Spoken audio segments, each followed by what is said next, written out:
Tell me why I forgot that it was Sunday and that a new chapter of One Piece just released. I swear I just made a video. There once was a man named Gold Roger who was king of the pirates. He had fame, power, and wealth beyond your wildest dreams. Before they hung him from the gallows, these were the final words he said. My fortune is yours for the taking, but you'll have to find it first. I left everything I own in one piece. Ever since, pirates from all over the world set sail for the Grand Line, searching for One Piece, the treasure that would make their dreams come true. Yo! Dreaming. Don't give it up, Luffy. Don't give it up, Solo. Don't give it up, Nami. Don't give it up, give it up, give it up, give it up, give it up. No! Here's how the story goes. We find out by the treasure in the Grand Line. There's no doubt. The pirate whose eye is on it, he'll sing. I'll be king of the pirates. I'm gonna be king. His name is Luffy. That's Monkey D. Luffy. King of the pirates. He's made of rubber. How did that happen? Yo ho ho, he took a bite of gum gum. His name's Zolo, he's just like a samurai and a Lady. Nami's not shy. Usopp's doing that marksman thing. Sanji's cooking, Chopper's doctoring. Set sail for One Piece. It's the name of the treasure in the Grand Line. Go, set sail for One Piece.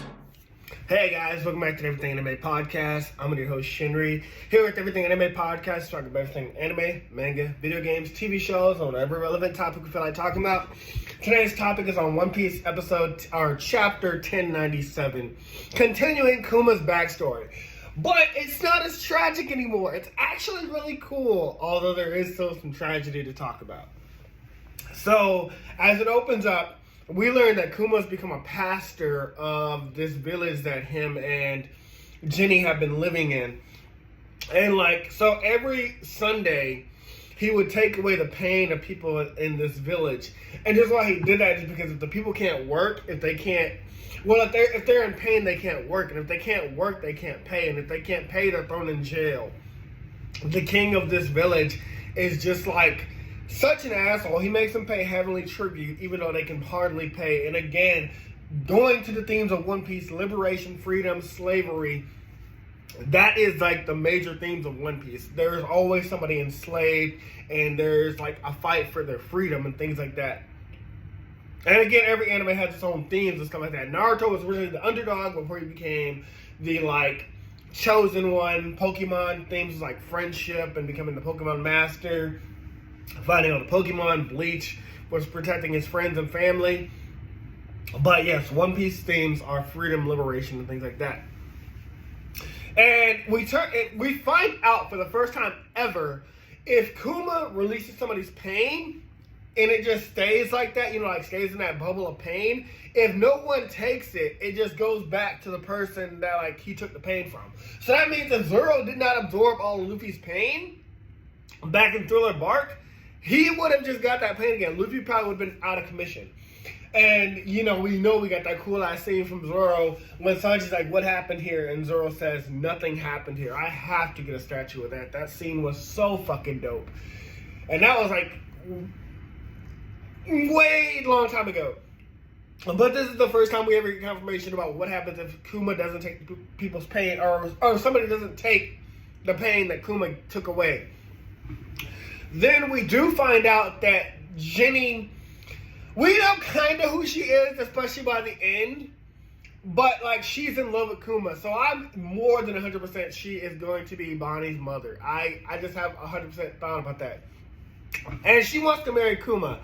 But the reason, I'm also forgetting, she doesn't want Kuma. The reason why she only lets people do this on Sundays, Kuma take away their pain, is because Kuma takes the pain himself. He damages his body so they don't have to take the pain.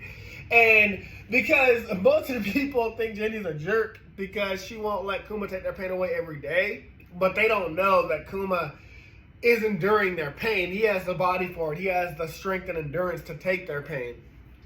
And so I thought that was really cool. That's why I brought that up.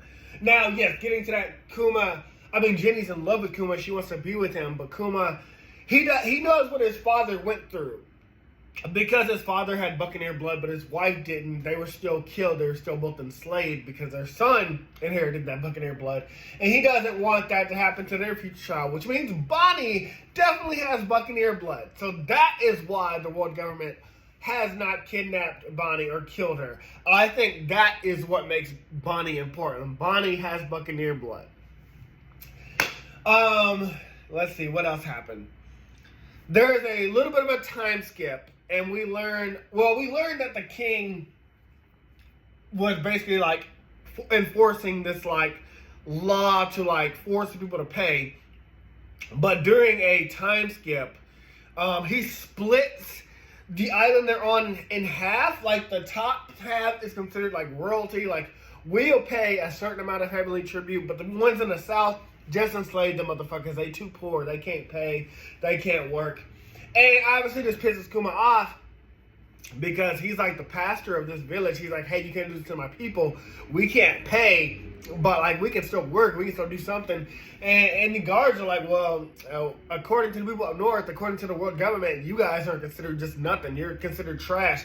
And this is why I said the world government is considered bad in One Piece. Like they are considered the enemies because they, even though they want to do justice, a lot of things they're doing is like injustice. Kind of like what mirrors in real life. Like there are things that happen in real life that are like really obviously injustice, but like it's considered justice. But anyways, we're not going to talk about that. We're not talking about real life. We're talking about One Piece. But yeah, so the king and the guards are like, oh, forget the people out down south. Just enslave them. So Kuma gets enslaved, and we know Ginny got enslaved too, along with some others. They did that because like they obviously she wanted to be closer to Kuma. And while they were in prison, I think I missed some things, but I'm getting the basic stuff out. While they're in prison, Dragon and Invankofd show up, and they basically save Kuma, and he joins the Revolutionary Army. Dragon has been doing things throughout One Piece, but this is like kind of like Dragon's like kind of like backstory. We learned that Dragon was a part of the Navy for a little bit, but he saw kind of like Zephyr, that they weren't doing justice. They were just like they had their own thing of justice, but they weren't actually helping people. So Dragon quit the Navy and started his own little gang. It was like originally Kuma, Invankofd, Ginny, himself, so several others that I'll probably recognize like in the panel and things like that. But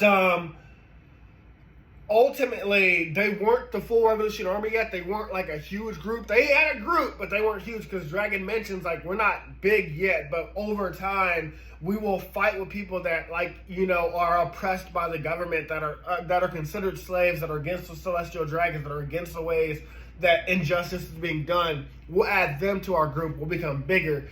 And the chapter ends when we finding out that Ginny got captured at some point.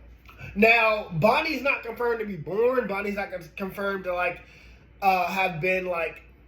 Ginny's not confirmed to have been pregnant, but I still think that she is Bonnie's mother because she's in love with Kuma. Kuma obviously cares about her. I don't think anything else happened. These are like the major talking points, but where do I think we're going to go from here? I think we're going to learn what happened to Ginny. I'm not sure if she's going to die because I still think she's Bonnie's mother unless she already had the child and we just don't know about it. I think we're going to learn more about Dragon. I'm glad Invankofd came back. Again, I love the whole seeds planted in the last chapter with like Kuma, you always recognize his face. And then like I said, back in Marineford War, when he says to Kuma, why don't you recognize my face? How could you forget my face? I love that. Like I said, that's paying off things. Seeing more of Dragon's definitely getting some payoffs, answering some questions, knowing that he used to be a Marine in the Navy and he quit because they weren't doing equal justice. One Piece is wrapping up, guys. I am telling you, I think, like Oda said, 2025, it's going to end. I don't think there's going to be a spinoff. He didn't plan for One Piece to be this long. Even me as a writer, I originally only had 4 books. You can ask anybody. I had 4 books. And then my character started talking. I had a 5th book. Then I started making trilogies. Then I had book 11, and I was like, I'm done. And then I wrote to book 24. Then it was book 19, that was the ending, and then book 24. But I told myself book 24, that's it. So like Oda says that's it. Because I even told myself the Shinry series, book 24, that's it. I know what it is to like keep writing and be like, Oh man, it's such a great story, but it does have to have an end. And Oda already knows the end of One Piece. The editors and the staff already know the end of One Piece. So if something happens to Oda, they already know how it ends. We don't. The kid that had the Make-A-Wish, he also knows how One Piece ends because his last wish was to know how One Piece ends. And I think Oda spent 2 or 3 hours talking to him, but when it finally was over, they asked the kid, was it worth it? He said, yes. So I know that ending has to be amazing. It probably blew that kid's mind. And like in One Piece Stampede, when Luffy found out what that the Eternal Log Post was Laugh Tale and he broke it, that's to me. I also have a review from One Piece Stampede coming out. It got blocked because it has scenes from the movie. Even though I have other ranking videos of the One Piece movies that are out there with scenes, this one specifically keeps getting striked, so I'm disputing it, but if it doesn't go through, I've already told him I'm going to cut out all the content from the movie, and however it comes out is however it's going to come out. But yeah, I'm really excited for the next chapter. I really did forget that a new chapter just dropped today. I was like, it's Sunday? I completely forgot about it. So I have a special review coming out very soon. It's going to be huge. I don't want to announce it until I start working on it more, but I've already got the notes for it. So there's a major giant video coming out, probably 2 to 3 hours, like Infamous. And it's a game review, so it's going to be entertaining, but it's going to be worth it. I don't think we have anything else to say. I think I covered the basics of this chapter. I'm excited to see what happens next. Until the next video, guys. I'll talk to you later. Let's go to the sponsor. Hey guys, this video was sponsored by me, the author of the Shinry series, the Chronicles of Wayne, and Monsterverse. So I figured I'd do this outro a little bit different by showing you guys what you guys will be checking out. So, the Shinry series starts with Book 1, Shobu Samurai Project Aryoku. 10 years after the death of his parents, Shobu Samurai returns home seeking vengeance, but instead faces a choice to save his home from shadow creatures, blood beasts, and an organization once thought dead. Shinry's Shobu Samurai starts at $9.99. And if you love anime, manga, Naruto, One Piece, Bleach, Yu Yu Hakusho, Fairy Tail, Shaman King, Rave Master, Zatch Bell, anything like that, the Shinry series is definitely the series for you. You'll definitely want to check it out. The Sword of Light is probably the thickest one so far. And then these books are 2. This is Enter the Dread Zone Tournament. And the series original ending, Arado, the Legendary Conjuring Master. So, and I'll show you guys some of the covers. Really proud of all of these. But I hope you guys check it out.